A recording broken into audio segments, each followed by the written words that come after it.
Baik, kita lanjutkan dengan presentasi kedua oleh Dr.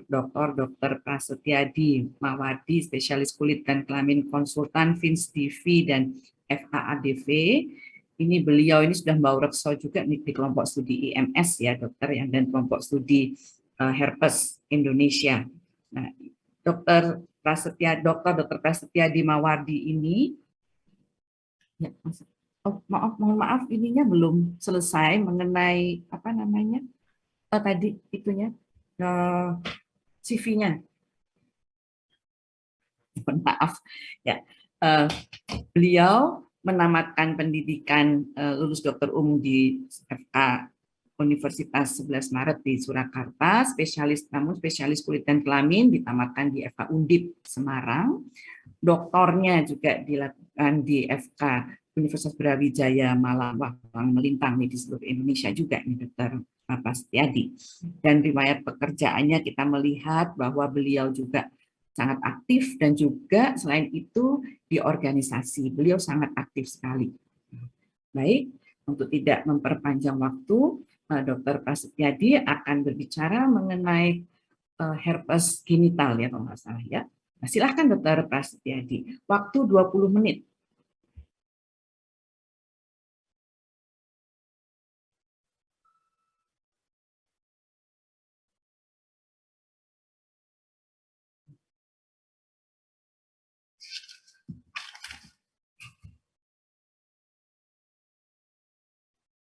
Ya.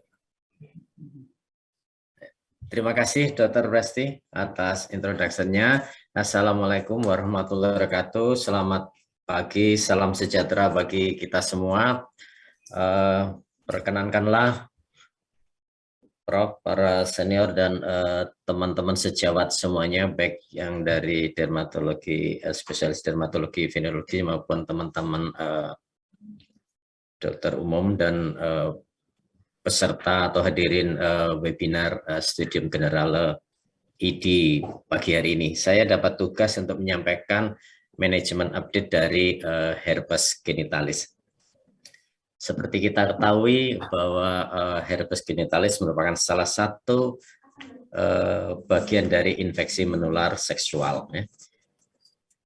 Tadi disampaikan bahwa secara epidemiologi herpes genitalis mungkin kalah dibanding dengan kutil kelamin. Kita tahu bahwa banyak rumah sakit kunjungan IMS-nya didominasi oleh genital ward atau kutil kelamin. Herpes genitalis di kami biasanya itu di peringkat 8 atau 7. Tadi kalau di Dr. Aji tadi sampaikan itu peringkat kelima dari secara kumulatif dari 13 IPDS yang ada di Indonesia. Sebagai topik bahasan kita sedikit adalah kita mengenal tentang herpes genitalis, kemudian manajemen herpes genitalis dan upaya pencegahannya. Ini sebagai refreshing bahwa pendekatan terapi mengalami dinamika dalam penata laksanakan herpes genitalis. Kita tahu bahwa herpes genitalis merupakan bagian dari human herpes viruses. Ya, secara klinis kita bagi 3 secara struktur molekulernya, yaitu human herpes viruses alpha, human herpes viruses beta, dan human herpes gamma. Yang alpha ini adalah replikasinya sangat cepat, ya, sangat cepat, dan ini mengenai neurotrophic virus, ya.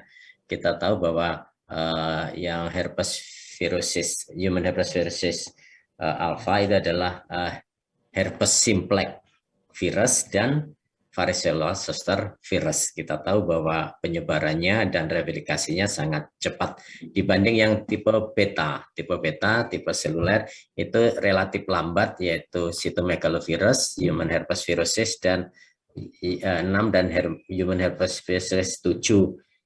HV6 dan 7 yang kita kenal sebagai penyebab erythema subitum atau pityriasis rosea, ya, pityriasis rosea. Kemudian herpes viruses gamma ini moderate ya, dan limfotropic virus ya, limfotropic virus karena dia menyerang kelenjar limfa.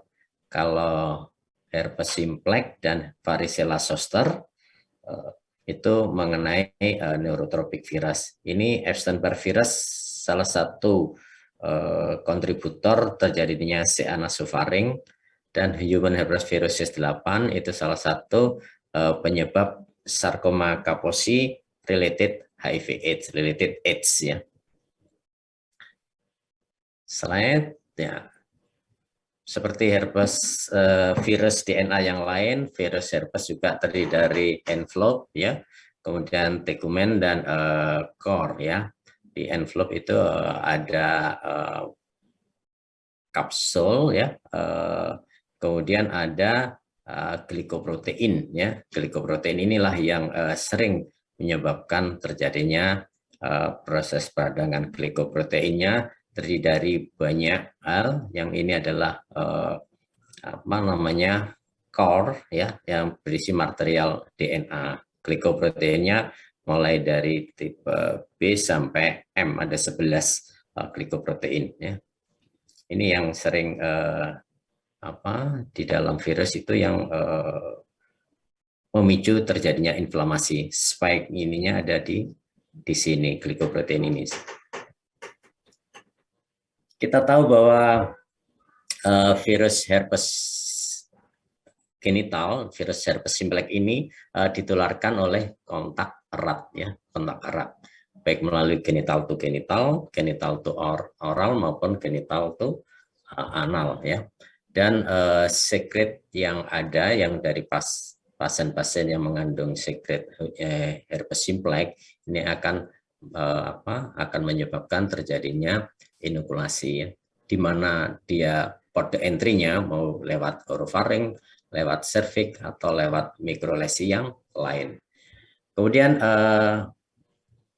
virus akan menyebabkan terjadinya nekrosis sehingga timbul vesikulasi ya, vesikulasi, planting, dan di situ akan kita lihat ada inclusion bodies intranuklear ya, intranuklear. Kemudian setelah mengalami viremium primer, kemudian virus akan bergerak laten menuju ganglion sensoris atau ganglion dorsalis. Kita tahu bahwa herpes simplex virus labialis itu senangnya di ganglion trigeminal ya. Kalau herpes simplex tipe 2, herpes genitalis, lebih senang di dermatom sakral 1 sampai 4 ya. Kemudian setelah terjadi inokulasi tadi, kemudian virus akan menunjukkan gambaran seperti yang kita kenal sehari-hari, yaitu seperti sariawan, baik ada di genital maupun di daerah tempat-tempat terjadinya kontak seksual ya.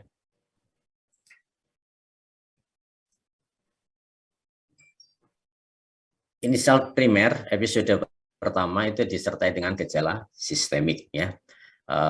Pasien akan mengeluh malaise, demam, kemudian nyeri yang tidak nyaman, nyeri pinggang tidak nyaman ya, sehingga mengurangi aktivitas gerak terhadap pasien-pasien yang terinfeksi ini ya. Biasanya lesi ini akan muncul 6-7 hari. Kemudian intensitas maksimumnya akan berkisar sekitar 7-11 hari.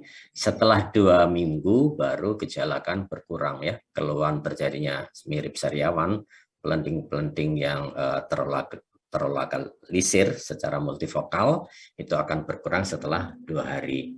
Kemudian kalau tidak mendapatkan pengobatan yang memadai, virus akan bergerak menuju dermatom yang disenangi ya. Pada herpes simplex tipe 2 biasanya adalah di sakrum, meskipun herpes simplex tipe 1 dapat menyebabkan herpes genitalis, tapi frekuensinya relatif lebih sedikit, sekitar 10-15% herpes genitalis disebabkan oleh herpes simplex tipe 1. 90, 85 sampai 90% disebabkan oleh herpes simplex tipe 2. Ini adalah gambaran klinis. Kalau menurut panduan dari Kementerian Kesehatan, kita sebut dengan sindrom Approach berdasarkan genital ulcer. Ya, kita jangan abai bahwa genital ulcer akan bisa meluas pada area multivokal, di mana persarapan dari nervus sacrum 1 sampai sacrum 4 itu terlibat.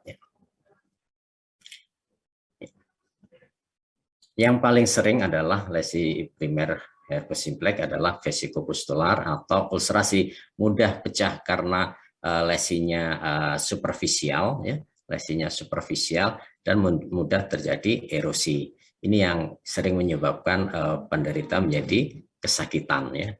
Ini adalah tanda yang paling sering kita jumpai, dan orang awam sering menyampaikan bahwa, dok, saya mengalami mirip sari awan di daerah genital. Ya.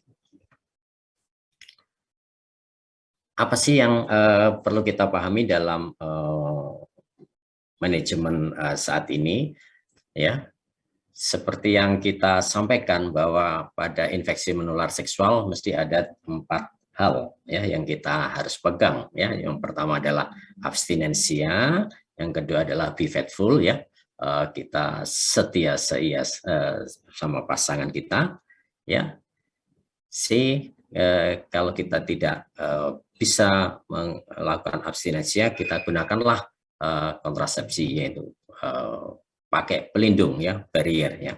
Dan D, kita avoid obat-obatan, karena banyak obat-obatan drug user akan menyebabkan berhubungan secara permanen dengan penderita-penderita infeksi menular seksual, ya. Tujuan penata laksanaan dari herpes genitalis adalah menurunkan spektrum klinis, ya, frekuensi komplikasi, terjadinya penyebaran meningitis, ya, kemudian mencegah berkembang menjadi laten, kemudian mengurangi kekambuhan, ya, dalam 6 bulan, 1 tahun kekambuhan harus kita cegah, ya, paling tidak 6 bulan kurang dari 4 kali, kemudian atau dalam 1 tahun kurang dari 6 kali, ya. Kemudian penyebaran yang meluas juga harus kita cegah dengan obat-obat antiviral, ya, dan kita upayakan meskipun tidak bisa kita eradikasi 100%, tapi kita kurangi terjadinya latensi dari herpes simplex, ya. Pilihan pertama adalah analog nukleosid, ya. Analog nukleosid yaitu golongan asiklovir, ya.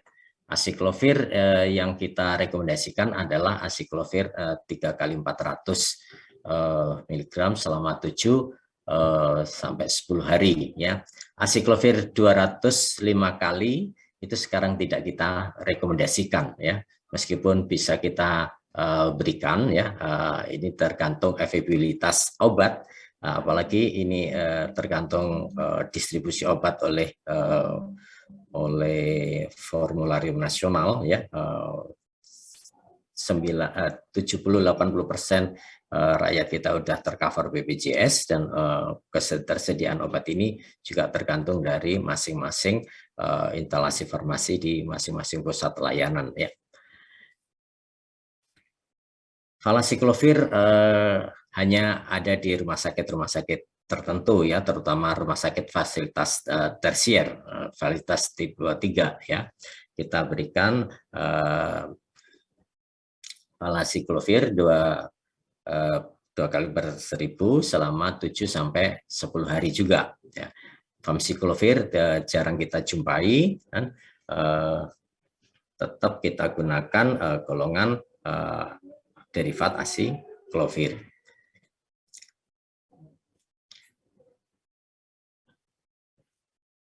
Terapi supresif kita lakukan apabila kita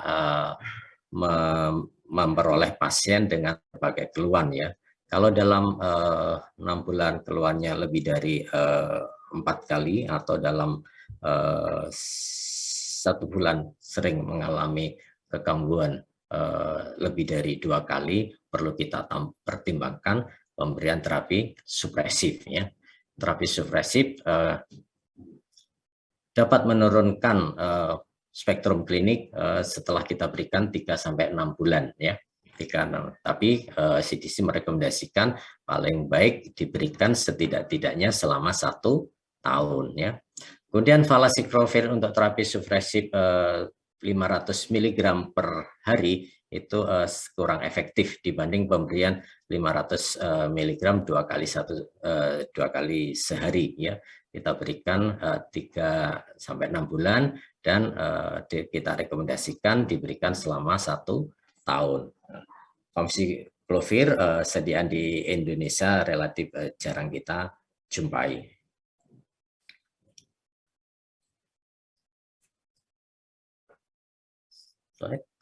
Ya. Bagaimana dengan terapi herpes genitalis yang recurrent ya? Ini bisa kita lakukan dalam 2 pilihan ya, dengan short duration ya, kita berikan acyclovir 800 mg selama 2 hari atau valacyclovir 500 mg 2 kali sehari selama 3 hari atau valacyclovir 1000 mg selama 1 hari. Kemudian untuk terapi standar seperti yang kita lakukan pada inisial atau terapi pertama, namun durasinya relatif lebih pendek ya. Kalau acyclovir pada episode pertama kita lakukan acyclovir 3 kali 400 mg selama 7-10 hari. Pada herpes genital recurrent kita berikan cukup 5 hari ya. Keuntungannya adalah relatif ekonomis dan secara compliant pasien akan lebih patuh menggunakan obat-obat yang dengan short duration daripada short standar terapi standar ya. Bagaimana CDC? CDC menyarankan hampir sama ya, untuk terapi-terapi recurrent kita berikan acyclovir 2 kali per hari, kemudian valacyclovir 1 gram sekali ya, atau valacyclovir 250 mg 2 kali sehari selama 3 hari. Kemudian valacyclovir 500 mg sehari sekali relatif kurang efektif dibandingkan valacyclovir 1 gram per hari. Beberapa imunoterapi sebagai terapi yang menyajikan untuk vaksin herpes genital dengan titik tangkap kita menginhibisi glikoprotein G2 maupun GB2 rekombinan ya. Kemudian ada beberapa inhibitor helikase yang memiliki efektivitas namun masih dalam tahap perkembangan awal ya, belum digunakan, masih level studi klinis, baru studi klinis 2, belum studi klinis sampai 4 ya. Beberapa obat-obatan dulu diklaim memiliki efektivitas terhadap herpes, tapi secara studi dalam penelitian ini tidak memiliki efektivitas yang memadai. Vidarabin, hidroksiuridin, kloroform, povidone iodin, ya, isoprinosin, ya, lisin. Ini efektivitas terhadap herpes genitalis masih dalam pro kontra. Secara studi tidak menunjukkan efektivitas yang lebih baik dibanding obat-obat nukleosida asiklik seperti acyclovir atau valacyclovir. Manajemen terapi pada populasi khusus terutama pada ibu hamil apabila ibu hamil trimester pertama atau kedua ya, kita pahami, kita pertimbangkan segera kita berikan obat antivirus acyclovir ya. Tidak ada bukti peningkatan risiko keguguran spontan dengan herpes genitalis primer pada trimester pertama.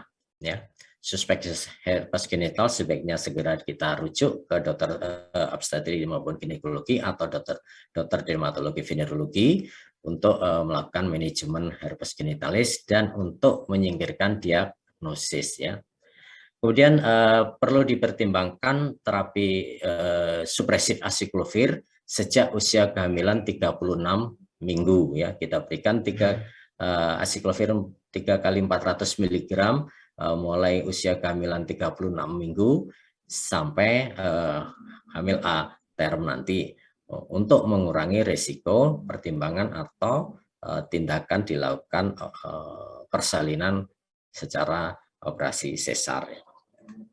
Bagaimana untuk kehamilan trimester 3? Meskipun ada studi kasus peningkatan morbiditas perinatal ya maupun kasus adanya stillbirth lahir mati, namun datanya termasuk relatif sedikit ya, sehingga rekomendasi yang diperlukan pada kehamilan trimester 3 apabila mengalami herpes genitalis tetap sebaiknya dilakukan seawal mungkin pemberian asiklovir. Pada kehamilan trimester 3 juga tidak ada pemeriksaan tambahan yang direkomendasikan untuk menegakkan diagnosis herpes genitalis. Pada trimester ketiga juga terapi supresif harian asiklovir 3 kali 400 kita berikan sejak usia kehamilan 36 minggu sampai hamil A term untuk mengurangi risiko terjadi risiko tindakan operasi sesaria. Ya. Pada herpes genital yang recurrent memang ada beberapa bukti terjadinya risiko herpes neonatus, tapi secara persentase itu adalah rendah. Ya. Bahkan jika ada lesi pada saat partos, itu persentasenya adalah 0-3% untuk kelahiran per vaginam. Persalinan per vaginam harus diantisipasi dengan tidak ada indikasi dilakukan operasi seksio sesaria. Tetap dilakukan rekomendasi pemberian asiklovir supresif ya sejak usia kehamilan 36 minggu. Sebagian besar episode berlangsung singkat ya pada herpes genitalis recurrent pada ibu hamil biasanya berlangsung singkat. Kita cukup memberikan paracetamol atau analgetik konvensional untuk terapi ini, tidak perlu kita lakukan terapi-terapi yang lain lagi, yang terapi-terapi yang lainnya. Waktu 1 menit lagi, Dr. Prasetyadi. Siap, Dr. Westi. Tindakan suportif kita bisa memberikan saline bathing ya, mandi dengan pemberian garam fisiologik ya untuk mengurangi lesi dan untuk mempercepat penyembuhan lesi dari herpes genitalis. Bagaimana apabila terdapat resistensi terhadap asiklovir? Ya, ada beberapa pilihan seperti kita berikan foscarnet dan sidofovir ya, trifluridin, resisumab maupun imiquimod ya. Apabila kita berikan asiklovir tidak menunjukkan perbaikan yang bermakna berdasarkan durasi yang kita tentukan, kita perlu pertimbangkan apakah ada terjadi resistensi terhadap golongan asiklovir. Bagaimana kita melakukan pencegahan seperti yang disampaikan bahwa kita harus terbuka kepada pasangan seksual kita. Ya. Kita lakukan terapi antivirus supresif, ya, minimal 3-6 bulan. Ya. CDC merekomendasikan selama 1 tahun. Ya. Kemudian kita gunakan kontrasepsi, kemudian kita gunakan spermisida kalau ada. Ya. Sebagai summary pada presentasi ini, infeksi herpes genital merupakan penyakit yang menjadi problema bagi masyarakat. Seperti kita ketahui, infeksi-infeksi EMS yang disebabkan oleh bakterial, prevalensinya cenderung menurun. Sedangkan infeksi menular seksual yang disebabkan oleh virus itu cenderung stabil dan meningkat ya. Peningkat yang sangat signifikan ditunjukkan oleh infeksi human papilloma virus penyebab kutil kelamin ya. Infeksi herpes genital episode pertama adalah penyakit yang mengenai multisite ya, multifokal ya. Oleh karena itu kalau kita lihat melakukan pemeriksaan inspeksi pada infeksi penyakit menular seksual, mohon diperiksa sekitarnya ya. Jangan-jangan tidak sebatas di gland penis atau tidak sebatas di labium maius, tapi di mana virus tersebut yang diperserapi oleh nervus sensoris sesuai dermatum sacrum 1 sampai 4 itu berada ya, kita harus kita lihat. Kemudian mobilitas utama heterogenitalitas adalah frekuensi kekambuhan, kronisitas, dan efeknya pada kualitas hidup pasien ya, quality of life ya. Penelitian telah menunjukkan efektivitas dan keamanan asiklovir ya. Asiklovir relatif aman ya, baik untuk ibu hamil ya, dan senyawa golongannya. Valasiklovir jarang kita gunakan karena memang relatif lebih mahal dibanding asiklovir. Demikian yang perlu saya sampaikan. Terima kasih atas perhatiannya. Mohon maaf kalau ada hal yang kurang berkenan. Billahi taufiq wal hidayah. Wassalamualaikum warahmatullahi wabarakatuh.